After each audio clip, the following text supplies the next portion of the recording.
Om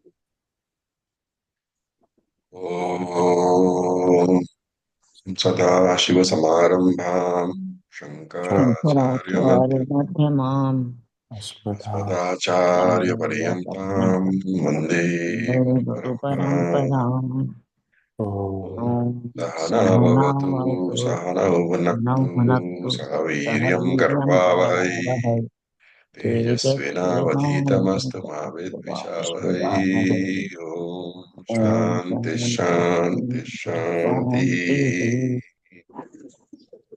Om Tat Sat, Om Namah Shivaya. Om Tat Sat, Om Namah Om Shivaya. Tat Sat, Om Namah Shivaya. So we are now on the third section, second chapter, eighth mantra. And we were looking at the Panchakosha Viveka, how to withdraw from one of the koshas. And now we have come up to the Karana Shariram. So we are going to see how do we withdraw from that Karana Shariram. And that is being given in this eighth mantra. So we will chant. अव्यक्तात् परः पुरुषः Avyaktat Parah Avyaktat Purushaha. Parapurushaha. व्यक्तात् तु परः पुरुषः Avyaktat Avyaktat Parah Purushaha. Parapurushaha. व्यापको लिङ्ग एव च Vyapako Linga Eva Evacha. Cha. यं ज्ञात्वा मुच्यते जन्तुः Yam Yam यं Gyatva ज्ञात्वा Gyatva Muchyate Muchyate मुच्यते Jantu. Jantuh. जन्तुः मृतत्वं च गच्छति अमृतं Amritatvam Ja Gati. Gati. Tu, that avyaktat tu. So tu has to be taken up. Purushaha, that Atma, Purushaha here is Atma, that Atma, avyaktat paraha is superior to the Karma Shariram. Avyaktam here means the Antaryami, the Anandamaya Kosha. So avyaktaha paraha, that Atma is superior to the Karma Shariram also. And what is the description of that Atma? Vyapakaha. So Vyapakaha is Sarva Vyapakaha, all pervading. And Alingaha. Lingam is a indicator, right? So when you say Alingaha, it means there are no indicators, there are no attributes to describe that Atma. And Yam Gyatva, knowing that Atma, Jantuhu Muchyate, this Jantuhu, the one who is born, the one who is mortal, is Muchyate, is freed, and Amritatvam Gachati, and attains immortality. So this is the text of the mantra. So what is this avyaktam? Do we ever experience the karma shariram is the question. No. And what is the answer? Yes, deep sleep. In Sushupti Avastha, it is the avyaktam or the karma shariram or the antaryami aspect which is being experienced. And what is that experience? There is only total blankness. Okay, total silence. Now, Buddhism calls this shunyata. Vedanta says this blankness, this silence is not shunyata, it is not nothingnessness. It is nothing but the karna shariram, where everything has been resolved into potential condition, including the mind.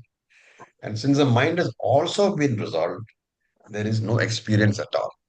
And therefore, it is from this karna shariram alone, it is from this antaryami alone that the entire universe emerges. So in Sushupti Avastha, when you experience this total blankness, you can say that you are in Avyakta Avastha. But remember that during the Avastha, during the Sushupti Avastha, you cannot know that you are in Sushupti Avastha. Why? Because the mind has been resolved. So when do you know? When you get up, when the mind wakes up. So from this Avyakta Avastha, from this Karna Shariram, you have to now withdraw. And when you withdraw, there is only Atma left. So avyaktat. From this avyakta karma shariram, paraha purushaha, you have to come to the Paramatma. From that blankness, you have to come to the Atma. What is the logic over here when that it is blankness and not nothingness? Because when you get up, when you wake up, what do you say? I had total Good lack sleep. of any dreams. I had total bliss. I was happy and had no worries. So, this state of being happy, the state of not having any worries, that was experienced by you. And once you say that, then there is an experiencer of that state. So, Vedanta says it is not blankness, it is a state of victim being experienced. And there is somebody who is aware of that blankness, not at the point of sleep, not during the sleep, but when he wakes up. So, whenever you say something is not there, remember that's not really a true statement. Why?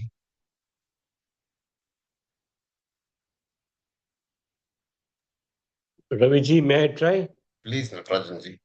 Yeah, because to say that you've not been aware, there has to be somebody to have that consciousness that you were not aware. Absolutely. So it's like, I go to the what they call TTC hall in the morning one day, and there is nobody there. So I go and say, the hall is empty. I tell my boss, or I tell Nataraji, the hall is empty. But the hall was not really empty, was it? Because I was there. So I am the experiencer of that emptiness. And this is what is mentioned here, that here, this Atma, this consciousness principle, observes this blankness. Therefore, this empty mind means that that mind, which is resolved, is pervaded by Atma. An Atma which is aware that there are no thoughts in that mind. And that consciousness cannot be observed. That Atma cannot be observed because you, the observer of the mind which has no thoughts, you are the observing consciousness. And this witness consciousness has five pointed definition. What is that? I am not part, I am not product, I am not property, etc. Right? I hope you all remember. And therefore he says, Avyaktatu Parapurushaha. Other than the mind which is silent, there is a observer of the silence, the observer of the blankness in the mind. And this observer is called Parapurushaha, the Atma. And then you might say, okay, fine. Where is this Atma located? So he says, Vyapakaha. The Atma is all pervading. It is all over the universe and outside the universe, but it is also in the mind. And can it be described? Alinga evacha. Alingam means that which cannot be described. So lingam is defined as yena lingyate tat lingam. Tal lingam. That by which something is known, that is called lingam. And therefore, if something is alingam, it means there is nothing by which it can be known. Okay. Now you might think, what is the lingam over here? Because the mantra doesn't say. So Shankara in his commentary says the lingam, Shankara of course says lingam is equal to Sukshma Sharira. But we have to expand that further. Why? Because what are we talking about? We are talking about that indicator by which consciousness can be recognized. And Shankara says Sukshma Sharira. What must we extend it to? Karanashri. It's an indicator. Atma. It's an indicator of the Atma. What is that? The question here is when you say it's lingam, what is that by which consciousness principle, existence principle can be appreciated. All three bodies. Um, The three bodies, primarily in our Vyavahadika, the primary one is what? Sthula Sthula. Sharira. It is when the body moves that we appreciate. And when somebody thinks and talks, you appreciate. Karma Shariram is not so easily understandable. But when Shankara says the lingam means Sukshma Shariram, we have to say, fine, that Sukshma Shariram is Upalakshana. That's Sukshma Shariram which he has used. That is Upalakshanam, a generalization for all the three bodies. Okay. When you talk about Sthula Shariram, you can have lingam like Shabda, Rupa, etc. But Shankara takes lingam as the Shariram. And there is a further refinement to that understanding. When Shankara says lingam means shariram, then alingam means what?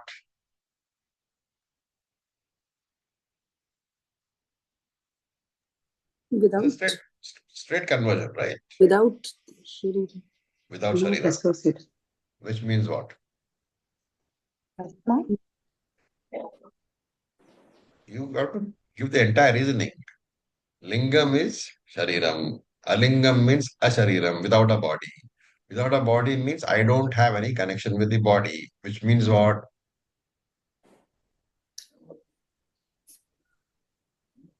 What is the, Hello, Raviji. please, I'm not the Atma. Hello, may I The answer? body. please address it, please.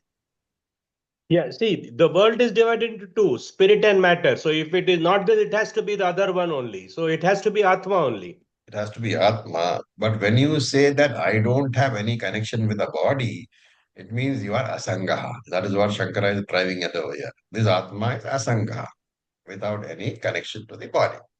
And then he says, Yam Gyatva, having known that Atma, and of course the mantra doesn't say here, but Shankara adds, having known that Atma through the Acharya and through the Shastra. So he is clear that you cannot know the Atma by yourself. Even if you read the Shastra by yourself, you cannot know the Atma. Therefore, Acharya plus Shastra is necessary.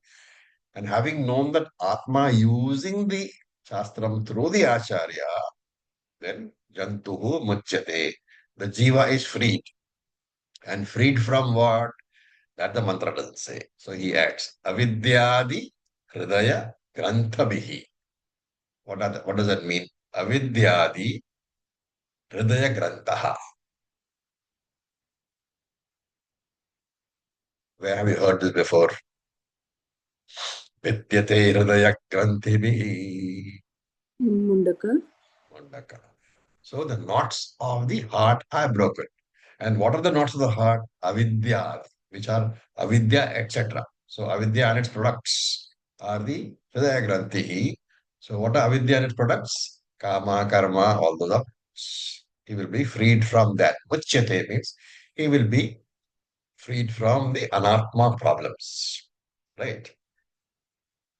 Remember that this problems at the anatma level will not go away. That is very important for us to understand because generally, if you read Puranas and all, you will find that this person will never die, his body will never get hurt. It is not that at all. So, Uchyate means he will be freed from all the problems at the Anatma level because he will know that he is not the Anatma. The problems at the Anatma level will never go away. Your body will continue to age, your hair will continue to go white, your bones will creak when you get up in the morning. The nature of the anatma is to give problems. And therefore, moksha or atmajnana cannot solve the problem of anatma. But you will have given up claiming those problems as yours. Right? It's like, let us say that your house with some a leaking wall. So that is your problem, right? But the day after you sell the house, the walls will still leak, and you may be still staying in the house, but it is no longer your problem because the house doesn't belong to you, right? So the same thing. Yani, what had identified with the problems of the body and the mind before jnanam. When jnanam comes, he has sold the body and the mind to whom?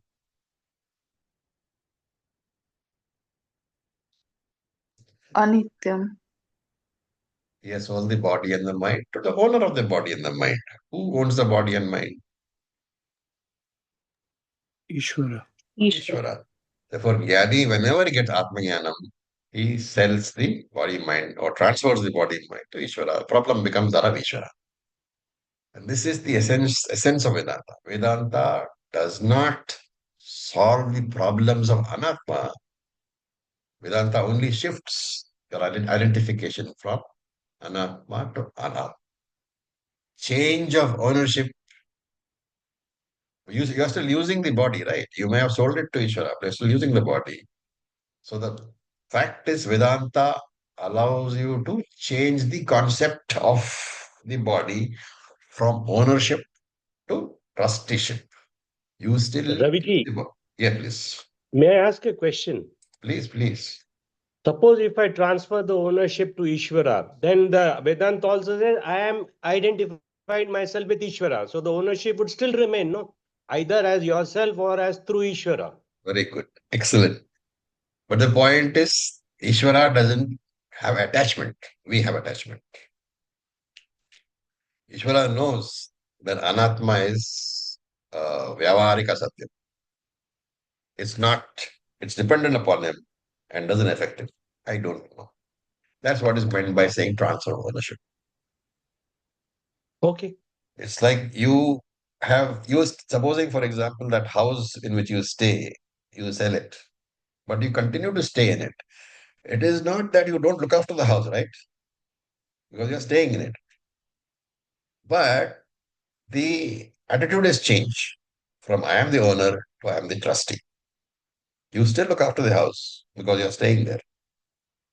But it is not of the same level of intensity as when you own the house. Similarly, when once I get jnanam, the entire property which I have that goes to Ishvara, while I still take care of all that, I stop worrying. So Adveshta Sarva Bhutanam. That's what Krishna said. I will stop worrying about anything. And Shankara adds here, Jivan Eva. Even while he lives, he gets his moksha where even while he lives. And then Shankara adds that after the body falls, he will get Videha Mukti. So here very clearly he says that Jnanam comes during the lifetime. Otherwise, it is not Jnanam. So Jivan Mukti is there and Videha Mukti is there. So this mantra is the Shankara's commentary on this mantra introduces the concept of Jivan Mukti and Videha. Then comes the question because he says Jnatum Yam Gyatva. Having understood this, the question is how to understand the Atma. For that, we will look at the next mantra, mantra number 9. We will chant.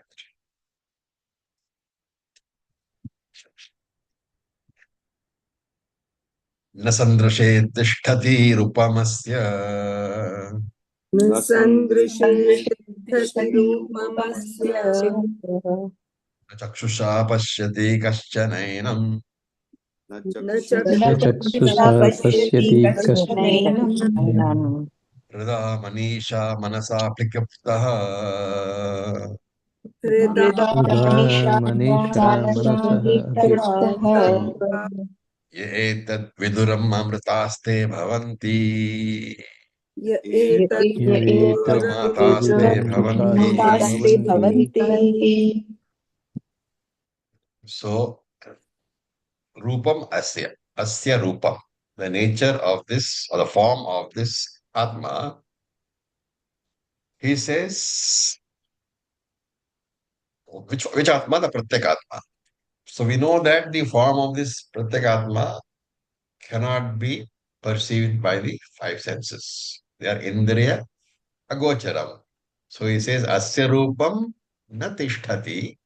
This nature of the Atma, the form of the Atma, na tishtati, will not remain sandrishe in the range of your perception. So it is beyond the perception at all. So while the sandrishe can mean in the range of the perception of the eyes, it should be taken as indriya agocharam. It is beyond all the five senses. And then he adds, na kaschana enam pashyati. Nobody sees this Atma chakshushaha with the eye. Right? And again here, chakshushaha, the eye, has to be taken as a generalization, upalakshanam, for all the five indriyas. Therefore, this Atma cannot be grasped with any of the five indriyas. Therefore, only indriya agochara. Then, how is it revealed? He says, abhiklaptaha. It is revealed manasa manishaha, by the insight through the intellect, and hrida, the Atma which resides in the heart, teye viduhu etat. Those who know this, amritaha bhavanti, become immortal. Right? So, the sadhana prescribed we saw was pancha kosha vivekaha. So, what is the main part of the sadhana, the toughest part of the sadhana?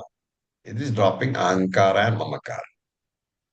So, normally when you say dropping ahankara and mamakara, in the olden days, we used to say that it meant taking formal sannyasa because you drop all your mamakara, everything which belongs to you, drop ahankara, you drop the I thought. Essentially, you are taking jnana sannyasa. But in today's world, we can understand this as the renunciation of the I and mind. Right? It doesn't matter whether you are a sannyasi or a grahastha, you're married with one wife or 10 wives. What is there is a grahastha, any person, not just a grahastha, any person can become a sannyasi. One was totally renounced. Once you have given up mama and aham, aham and mama, I and mine, if you renounce, you give up. What do you mean when you say renounce? Because, all of us, we have families. So it's not that the Veda is saying go and announce it to your family that from today onwards, I renounce you. You need not announce to anybody, neither to your family nor to the world. Why is there interpretation there? Because the fact that you have a family is because of what? Because of anatma. Prarabdha karma. Is because of karma. It is the paste, the glue of karma, which is holding a family together. There is something which everybody has to give the other person, right? You have to give some pain and some pleasure to your family members. They have to give some pain and some pleasure to you. It's all the complex web which is called the karma paste. And therefore, because of that, it's a very important idea here. Your existence as a family is there only because of the mutual karma of everybody else. And therefore, to say that she belongs to me, I belong to her, or the children are mine, it's not Vedantically correct. Nobody belongs to anybody. You are there simply because the law of karma states that there has to be a particular give and take between you in this life. How do you know that? What is the proof? Vedantic proof. We can't have proof of this, perceptually. What is the proof that you don't belong, your wife doesn't belong to you, or you don't belong to your wife?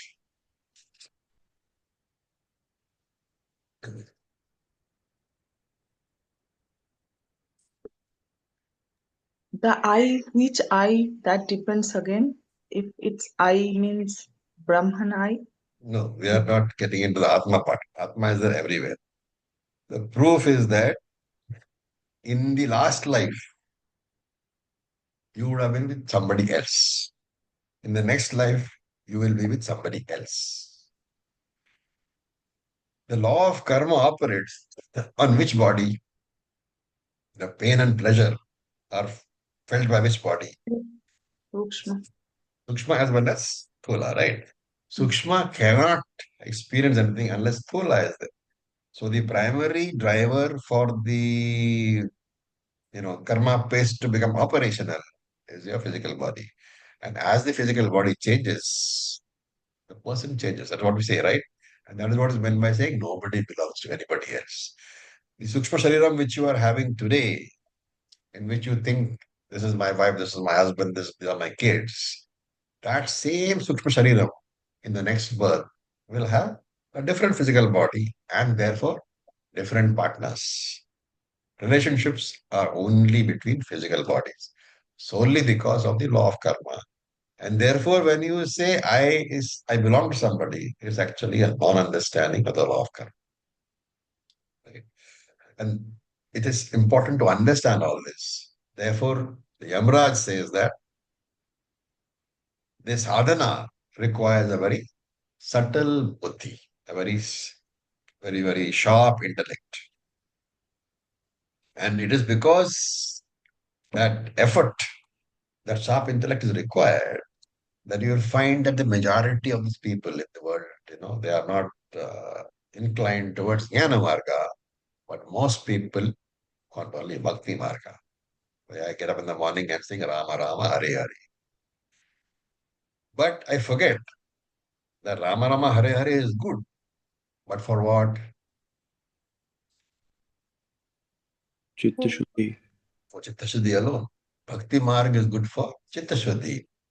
But however much of a Chitta Shuddhi you have, first you will be Ajnani without purity of mind. Later on, you will be a pure Ajnani. Lot of purity of mind. But you will still be Ajnani unless you come to Jnana. So unless you come to Jnana, you will not get moksha. And moksha means understanding Atma. This Atma is a very subtle and abstract concept. It needs a sukshma buddhi, sharp intellect. And that's why he says here, asya rupam, the nature, the swarupam of this Atma, sandrishe na tishtati, is not available to any of the five sense organs. And kashana enam chakshushaha na pasyati. This Atma cannot be visually perceived by any person, which means none of your five sense organs can grasp the Atma. In this context, you remember Kena Upanishad. You remember what it said? Anything which can be grasped by the five sense organs is not Paramatma. Remember? Whatever you meditate upon, that is not the Atma.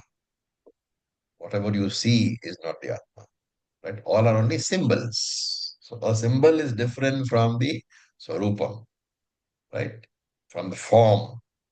For example, when you say five, five is the symbol, but the five does not have a form, it's abstract. And the buddhi can therefore be trained to understand the abstract, but it has to be trained. And therefore, you have to use the word Atma, learn to use the word Atma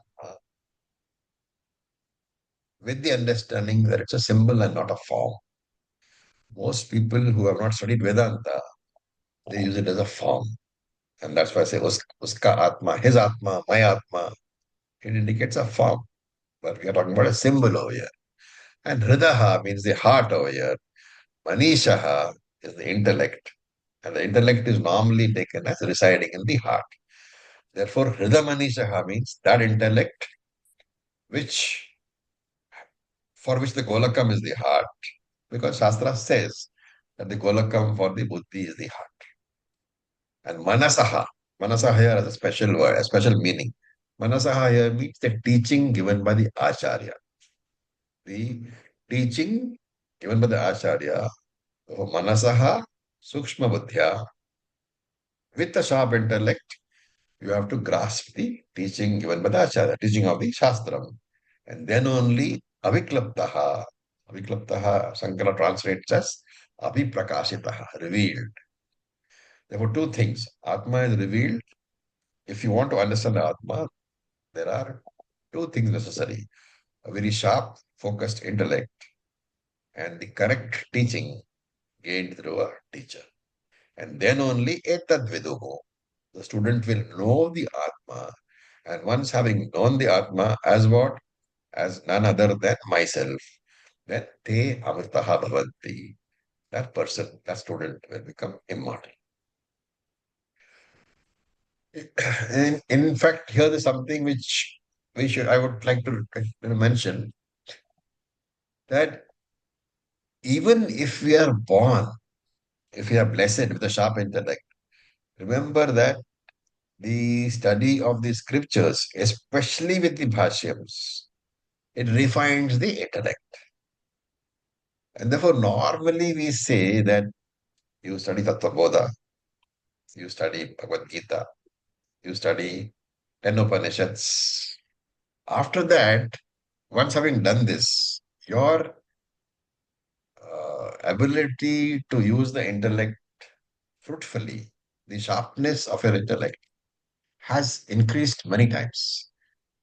And therefore, having done all that and having done Brahma Sutra also, then if you come back to the first Upanishad, Mundaka, you will find that it's as if completely new revelation is there. Anyway, so as I said, Upanishad study requires uh, not just studying once, but studying several times.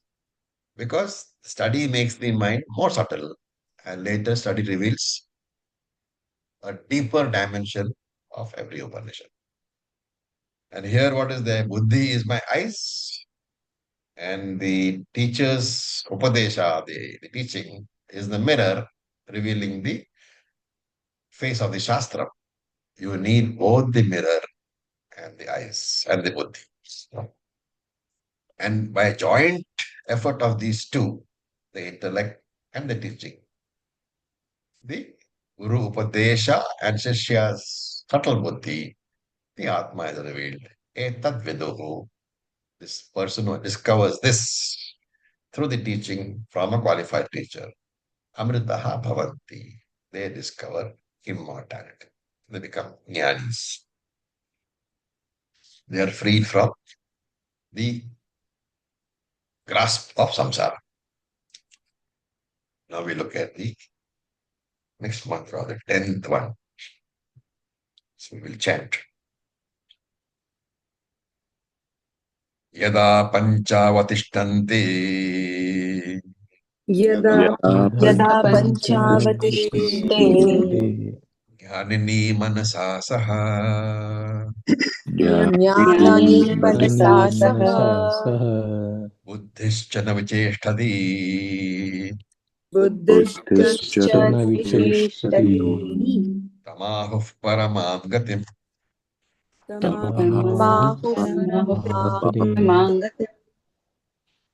Another very nice mantra.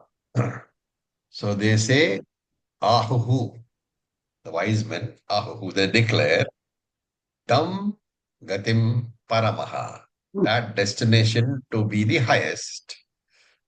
Yada, in which destination? Pancha, Panchayar means the five sense organs. Pancha, the five sense organs. Manasa Saha, together with the mind. Avatishtante. So you have to break up Pancha Avatishtante into two pieces. Pancha Avatishtante. So Pancha has to be added to Manasa Saha. Therefore, the five sense organs, five Indriyas, Manasa Saha, together with the mind, Avatishtante. They abide in the Atma. They reside in the Atma. And Buddhihi na Vicheshtati. The Buddhihi does not waver. So this is the state of jnana, right? highest state where you are the Atma. When you know that you are Atma, the five organs of knowledge they have, plus the mind, they have subsided, they have rested in you. That is what avatishtante means. Therefore, they are not operational. And the intellect also does not waver. Okay. So, why this particular mantra? So, Shankara says in his Shankara's commentary sometimes in the introduction to the mantra, it's a very focused question that he asks. Because what did the previous mantra say? The previous mantra said that you have to have a focused mind, sharp intellect, right? So he says here in his opening introduction to this mantra, Shankara says, how can this chitta ekagrata, this single pointedness of mind be obtained, right? Then he himself answers. He says, tadartaha yoga uchyate. For that purpose, yoga is being prescribed. Remember here that this yoga is being prescribed for what purpose? For attaining this chitta ekagrata. So Shankara is making it very clear. This is being prescribed for chitta shuddhi, not for jnana. Right? What yoga is it? You will see. Yoga will be Ashtanga yoga and Saguna Ishvara Upasana. And if this has been properly practiced, then in that case, if you have got this focused intellect, subtle intellect, remember that Nididhyasanam becomes redundant. Shravanam and Mananam are sufficient for you to get Samshaya Rahita Jnanam. Right? But it is rare to have a completely focused intellect. And usually there will be some deficiency which has then to be addressed through Nididhyasana. Okay. Now here, look at the words. Yada. Yada means at that time. Yasmin Kale. At that time. Upanishad, remember, the Shruti here is not giving you the preparatory steps. And therefore, you need to borrow all this from Bhagavad Gita, 6th chapter. Do you remember we studied Bahiranga and Antaranga sadhana in great detail? So here, Yada can be taken as after Yama, Niyama, Asana, Pranayama, Pratyahara, Dharana. Which means what? Yada means at the time of Dhyanam. Yam, Niyam, Asana, Pranayam, Pratyahara, Dharana, Dhyanam. So Dhyanam time, Dhyana Kale. So what is it? What is being made clear? Yoga is prescribed for Chitta Shuddhi. And here the yoga being presented is Ashtanga Yoga combined with Saguna Ishvara Upasana. So in this two slokas, 10 and 11, Yamaraj is talking about Vedantic meditation, which we call Nididhyasanam. It's an important sadhana. As I said, most of us, 99.99% of us, there will be some deficiency in Chitta Shuddhi because of which total assimilation of the teaching is not possible through Shravanam and Manana. And therefore, Nididhyasanam alone is the most important part for all of us because it helps in assimilating the teaching. What does assimilating the teaching mean? We remember the teaching in the face of all the ups and downs in our lives. You remember it? The teaching is spontaneously available to us, even as we go through the ups and downs, as Shakespeare says, of outrageous fortune. Right? So ups and downs are there in everybody's lives. But what differentiates a Vedantic from the normal person? The normal person will start raving and ranting about how fate is making it difficult for him to live. But for you, every time something bad happens, and for that matter, everything something good happens also, you will remember the teaching. You will know that because of Prarabdha alone, and you will know that it will also pass. And therefore, your approach is completely different. And this is possible when the knowledge has moved from the conscious mind level to the subconscious mind. We all know that, right? Like, during any crisis, it is the subconscious mind which functions. So, in terms of the normal food that we eat, for example, it is not the food which you have eaten which nourishes you. What nourishes you?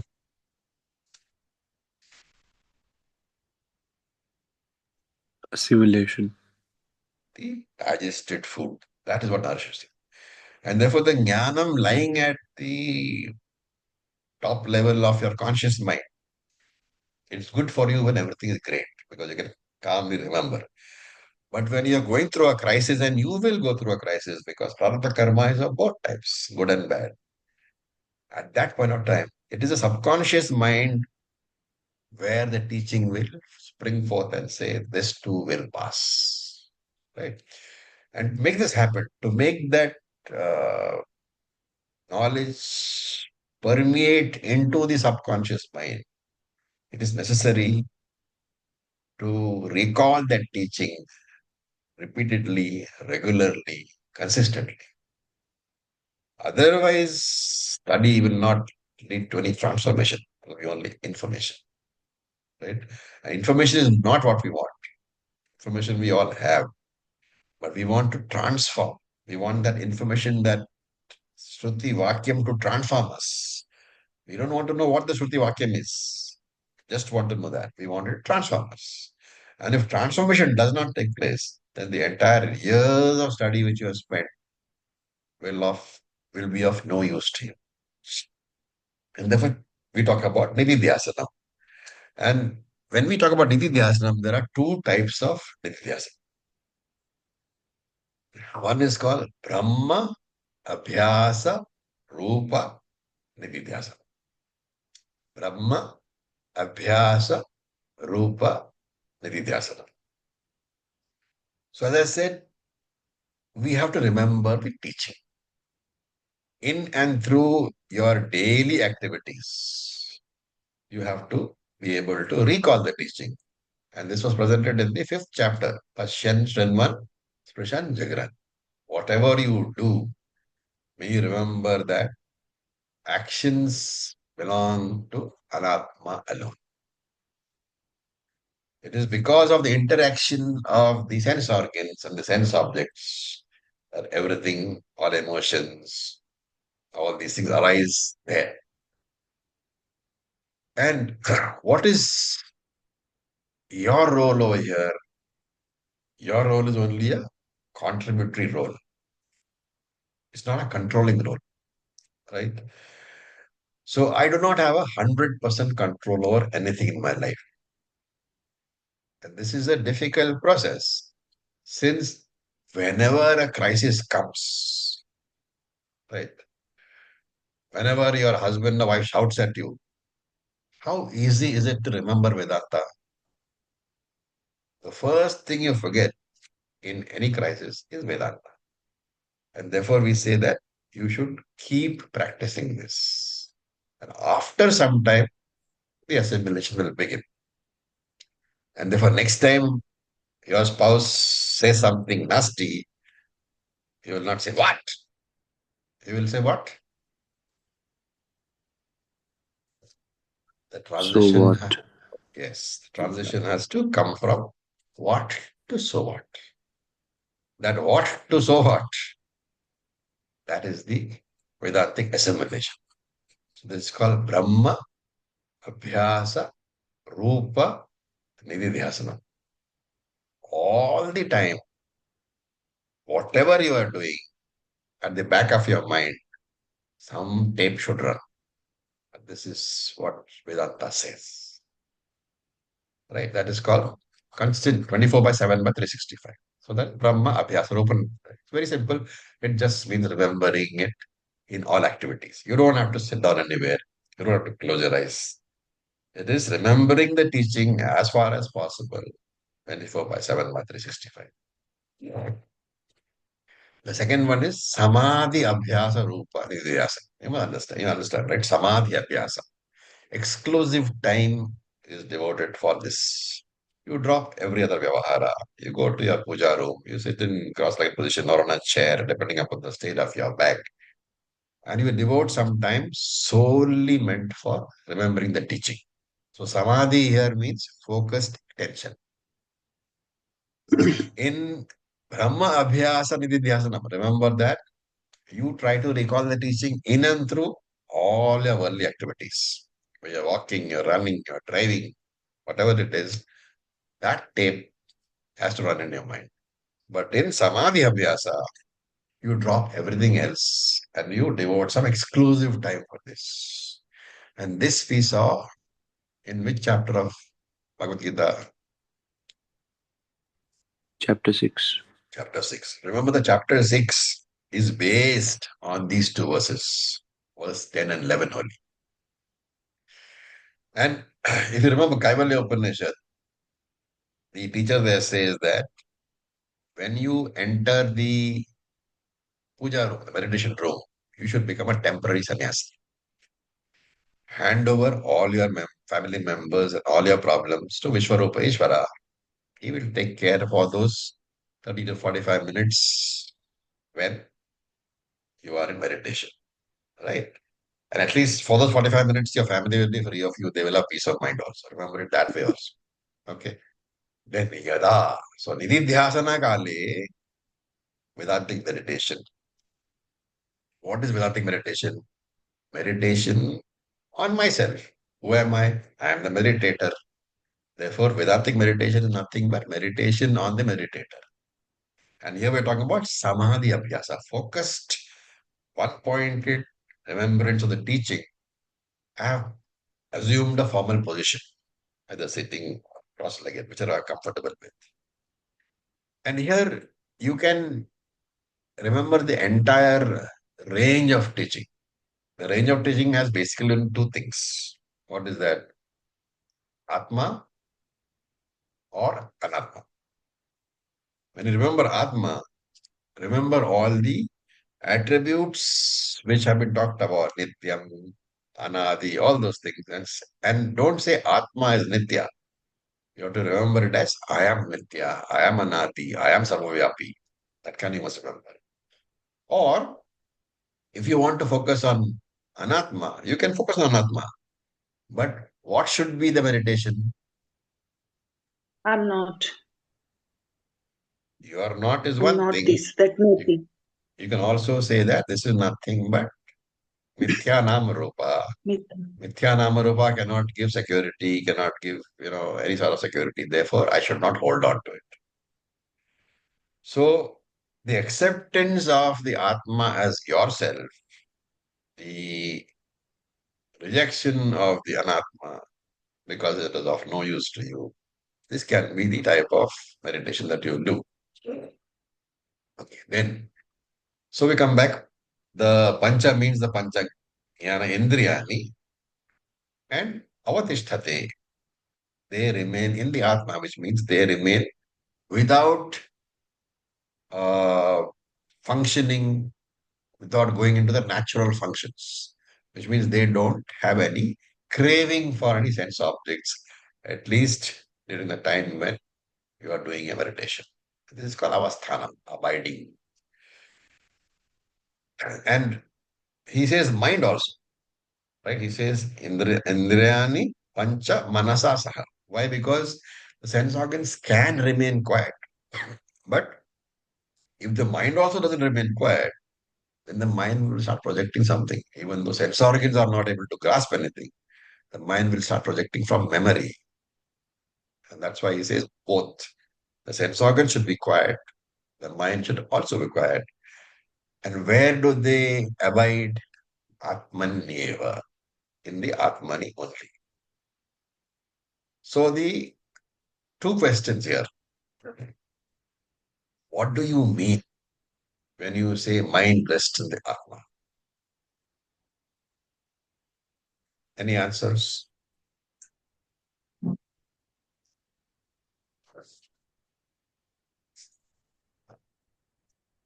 Ravichi, may I try?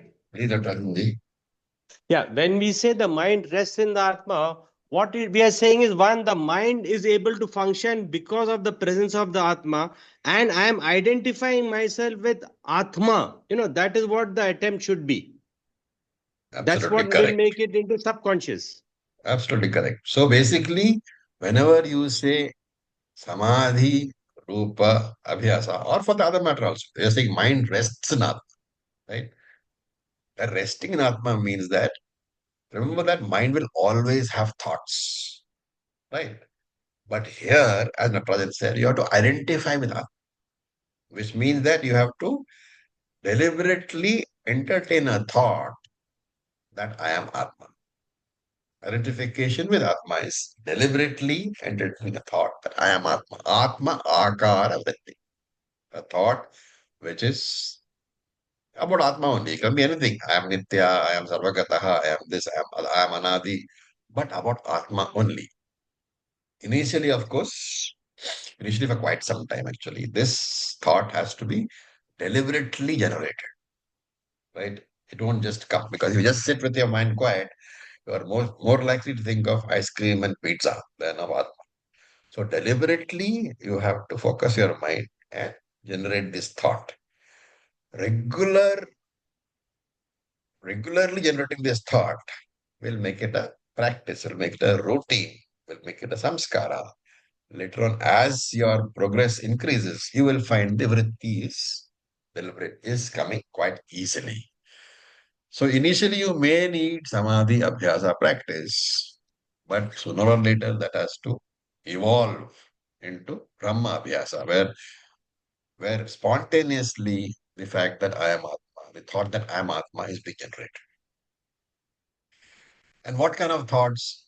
So these thoughts, there's one basic statement which you must remember. Brahma Satyam Jagan Mithya, Jivo Brahmaiva na Paraha. Right. These are the three major components of Vedanta.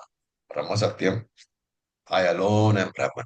Jagan Mithya, everything else is dependent upon me. And Jivo Brahmaiva na Paraha. I, the Jiva, am not different from Brahman. And therefore, this vritti, which you generate, deliberately generate during samadhi abhyasa, samadhi rupa abhyasa, can be in any of these three components.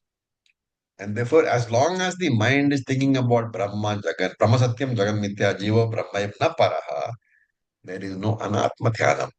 And therefore, the mind is Vadishtati in Atma, residing Atma.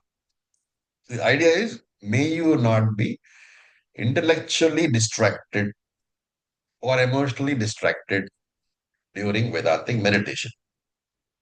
It has to remain quiet in the Atma. Hence, buddhihi na vichesati. Right? You should not let the mind also wander. The intellect should be clearly focused. It is the focused intellect which will keep the mind from wandering.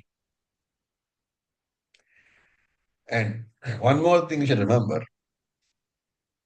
is that whatever joy I get from the world, it is not external joy coming to me, right? You should remember the story of the dog and the bone. I hope you remember. What is the story of the dog and the bone? The dog was chewing onto a dry bone and still feeling the pleasure because that blood was coming from its own gums, and the dog thought it was from the bone. Yeah. So what it was tasting was its own blood, not that of the bone.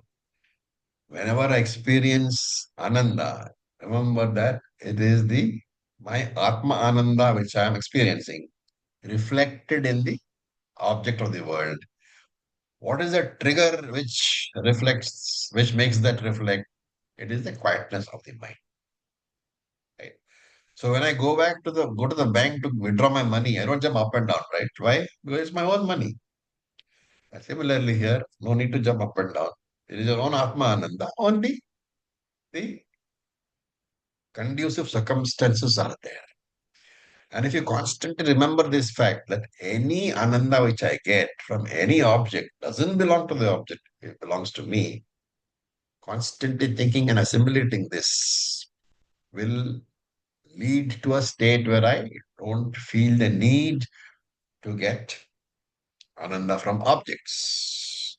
I will discover that to be happy, I don't need anybody. I need myself only. And this state is called Parama Gatim Aru, the highest possible state in Dhyana Abhyasa. What is the advantage of this regular practice? Whenever you do this practice of Nididhyasanam, either Samadhi or Brahmarupa, you are trying to move from the triangular format to the binary format. What is the triangular format? Jiva, Jagat, Ishvara. I am there, world is there, Lord is there. What is binary format? Atma Anatma. Atma, Anatma. Or Ishvara, Jagat. Right? Which is Atma, Anatma only. With the understanding that the Jagat is not different from me, it is dependent upon me. And when I do this regular practice, I am the Atma, Anatma is dependent upon me. I am the Brahma Satyam Jagat Mithya, Brahma Satyam Jagat Mithya. You're doing that, right? The advantage is that binary format will become natural state. But of course, remember that when you are in this state, the binary format state, you can't transact. Right? So whenever you want to transact, you come back from this state, transact and go back. Normally we are in reverse. We live in the state of duality, and during meditation alone, we say Advaita. What he is recommending here is that you live in the state of Advaitam. Remember that when you want to talk to your wife, you have to come back. You have to come back to Dvaita. All transactions require that Dvaita. Come to Dvaitam, finish your transactions, go back to Advaita. Okay, so how do I know that? The last question, how do I know whether I am living the Vedantic life? So there, Krishna has given some lakshanams. If you remember, Bhagavad Gita, the 54th verse of the second chapter to the 72nd verse. Sthita Prajna Lakshanani. Then the chapter 12, the 13th verse, I think it is 13th, 20th, Parabhakta Lakshanani. And chapter 14, 21st verse to 27th verse, Guna Athita Lakshanani. Write these things down and regularly check whether my behavior is in alignment or not. Constantly remembering the fact that I am Brahman throughout my life, throughout every transaction. That is Brahma Abhyasa Nididhyasanam. The other one is Samadhi Abhyasa Nididhyasanam, where I am giving exclusive time. Both can be done. Both are very, very beneficial for a Vedantic teacher, student. So with this, I'll stop for today. Any questions? So Acharya, these sessions are also Brahma Abhyasa Rupa Nididhyasanam for some of us? Yes, it is Brahma Abhyasa Rupa Nididhyasanam because, or hopefully it can term it as Samadhi Abhyasa Rupa also, because you are focusing only on this and you're seated in a particular posture. You're not doing any other transactions. So it's both. My words are evoking that. So if you look at this as an activity, one more activity, then it is Brahma Abhyasa Rupa. If you look at it as a focused, sitting in one place and doing, then it is Samadhi Abhyasa Rupa. Depends on your viewpoint. Acharya, at this stage, shall we continue doing the japa meditation as well, or shall we just focus on Samadhi Abhyasa? Japa meditation is never to be given up because your focus mind will always require some sort of focus, especially when it's disturbed.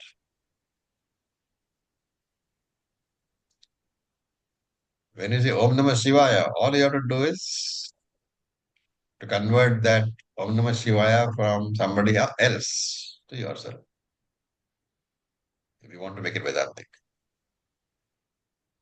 Ji Acharya ji, thank you. Om Purnamadav Purnamidam Purnat Purnamudachyate Purnasya Purnamadaya Purnameva Vasishyate Om Shanti Shanti Shanti Om Tat Sat Om Namah Shivaya. Thank you for your patience. Namo. Thank you so much. Thank you very Thank much. you, Acharya ji. Thank you. Thank you.